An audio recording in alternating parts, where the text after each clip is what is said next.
The president intimidated Sim Fubara to sign what he signed at Aso Rock. Hey! There was no proper explanation. They just brought in already written documents and gave him to sign.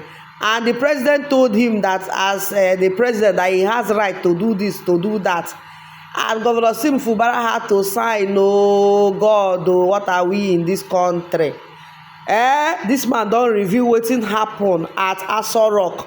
How President Tinubu came and brought out written document already written and imposed it on Sim Fubara allegedly by this man.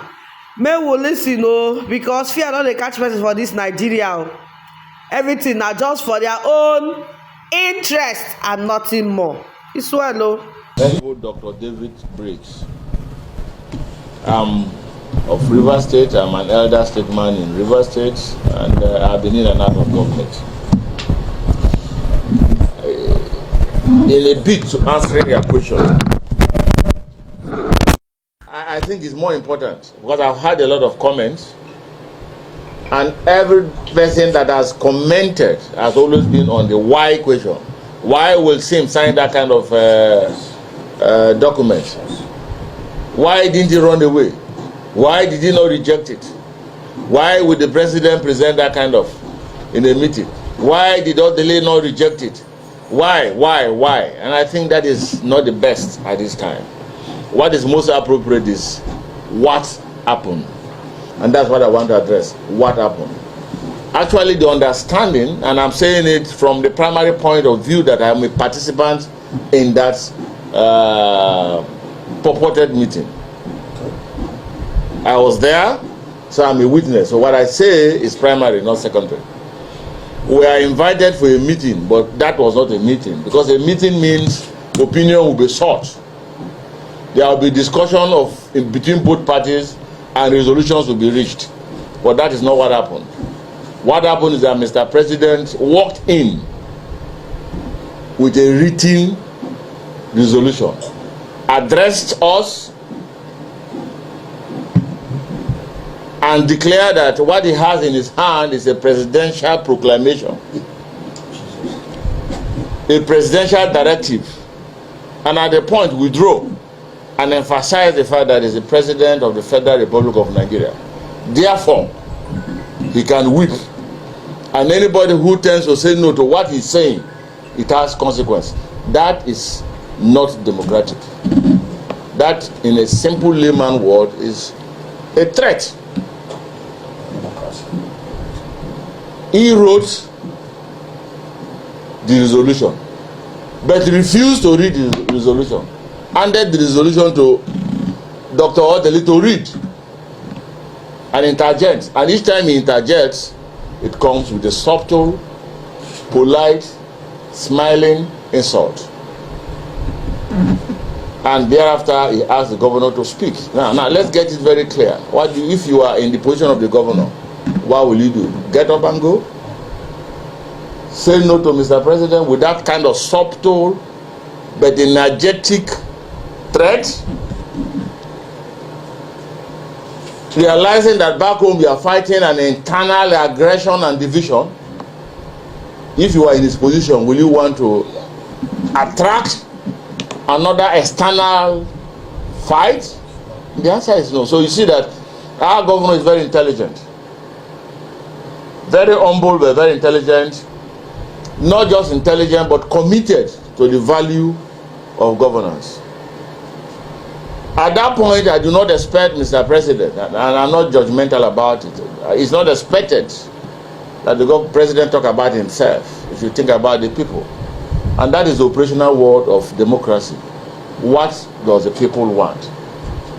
And these are the first three words in the Constitution of the United States of America, where we have copied our democracy. We the people is more important than I the president. We the people is more important than I the governor.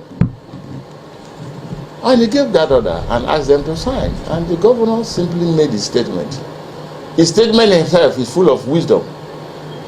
That of the president is also full of wisdom, because he was operating within the space provided for him by his advisors. And those are the things that killed Abacha. When a leader does not reach out, but allow his advisors to detect on what he do and what he doesn't, what he say and what he hasn't said, then you are imprisoned, and that is the worst situation, to allow yourself to be self-imprisoned. So I believe that the president I know, in his own wisest of thought and action, will not come up with that kind of a document.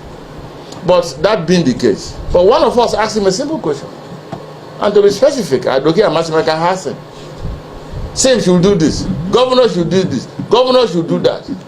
You have not said, watch those 25 or 27 assembly members that defected from PDP to APC without consulting their constituency and constituent what they should do. And of course, you can see the situation. The president's reaction was very clear and simple, but very, very dangerous. It was a concrete intimidation to say he's a leader. In fact, he withdrew on his seat and said, I am the leader of the APC in Nigeria. And you are telling that when babies are born into my family, I should ask them to go. No, they can't go. We are welcome them. It is like a case of Moses crossing the Red Sea, and you are now asking me to tell Moses to go back to Egypt. No. In fact, I am thinking that the governor should have by now joined APC. Then there will be no impeachment. So you can see the situation where Sim finds himself, and I think Rivers people should understand that. So the issue of democracy is we the people. It is the people that will react, not the governor, because the governor has already promised loyalty to the president. That is expected, and that's what he did. So we should know what happened, and I speak what happened, and I want anybody who was there to contradict what they have said. But the truth about it is that we went, we saw, and we have learned, and what we learned will guide our democracy. So what would be your advice to the Rivers people at this point in time? That's a lot of... Well, the Rivers people are educated. Rivers people are intelligent. Just like other people in Nigeria, every ethnic group and ethnic nationality are very intelligent. And so there are national and rational things to do. And I believe that they are going to do that.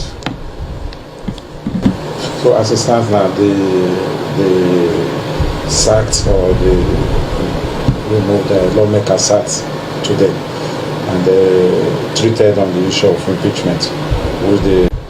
Is it that the implementation of that agreement? I will tell you this, it's very simple.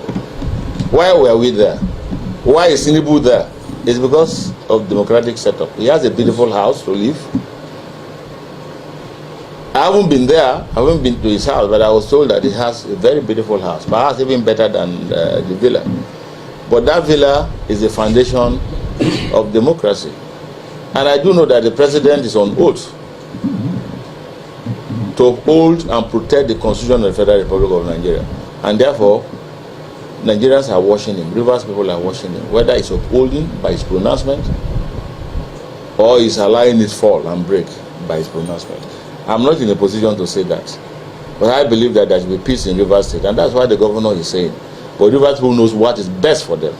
The moment you allow, a third party to come into your matter, and you are unable to establish the intention and interest of the third party who has come to arbitrate, you are failing. What Tinubu did, and I can say it, was establish his own party interest while arbitrating of peace in Rivers State. And that's exactly what has happened. Okay, that comes to mind of asking this question. What's now the next move of your party, the PDP, which is now minority in Rivers State, is no longer majority? Are you people still going ahead demanding that the vacated House of Assembly members, are you going to pursue it to the logical conclusion as a PDP stakeholder, as one of the members who founded and founded PDP in Rivers State? Will you allow this thing to come to pass? I'll say this very clearly. In the eyes of the law, of course I'm not a lawyer, but in the eyes of the law, I have consulted lawyers and I'm educated enough to read the letters of the law. In most cases, they said the symbol of law is blind and double-edged, so it can be misinterpreted. Rivers State is still, PDP is still majority in Rivers State House of Assembly. We are not minority. Why do you say so? Because we have only 5 or 4 members, including the speaker, and they are all members of PDP in the eyes of the law.